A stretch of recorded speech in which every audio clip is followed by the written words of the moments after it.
அனைவருக்கும் கணித வணக்கம். இப்போ பார்க்க போகிறது 7ஆம் வகுப்புக்குரிய கணக்கு இயற்கணிதம். அதில் எடுத்துக்காட்டு 3.11 பார்க்க போகிறோம்.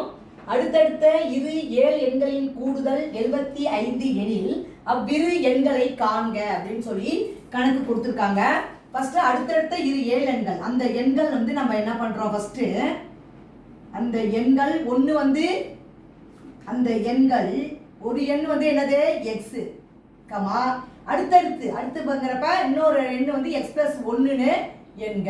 அந்த எண்கள் எக்ஸு கமா எக்ஸ் பிளஸ் 1 எண்க அப்படின்னு வச்சுக்கிறோம். இப்போ இதை சமன்பாடாக அமைக்க போகிறோம். எக்ஸு இது எண்களின் என்னது கூடுதல் கொடுத்துருக்காங்க. அப்போ எக்ஸ் பிளஸ் 1 ஈக்குவல் டு எவ்வளவு கூடுதல் 75. இப்போ எக்ஸ் எத்தனை இருக்குது, 2x இருக்குது. 2x plus 1 equal to 75. இப்போ 2x ஈக்குவல் டு 75 அப்படியே போட்டுக்கிறோம். இந்த ப்ளஸ் 1 வலது பக்கம் கொண்டு போகும்பொழுது மைனஸாக மாறிடும்.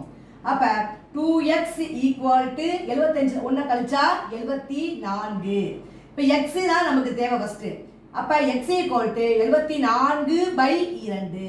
இதை வகுத்தோம்னா என்ன வந்துடும், 2 6 மிச்சம் 1 14 7 2 14. அப்போ எக்ஸ் ஈக்குவல் டு 37, அது ஒரு எண்ணு. அடுத்து என்னது X plus 1 equal to 37 plus 1 equal to 38. இப்போ பார்த்தீங்கன்னா அடுத்தடுத்து கேட்ட எண்கள் என்ன வருது, 37, 38. இது இரண்டையும் கூட்டினால் வரக்கூடிய விடை என்ன வந்துருது, ஆன்சரு 75.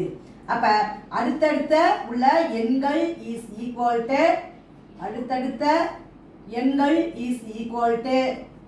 37, 38. சமன்பாடு அமைச்சிட்டு தீர்வு கண்டுபிடிச்சு அந்த எண்களை கண்டுபிடிச்சிருக்கிறோம். புரிஞ்சுங்களா?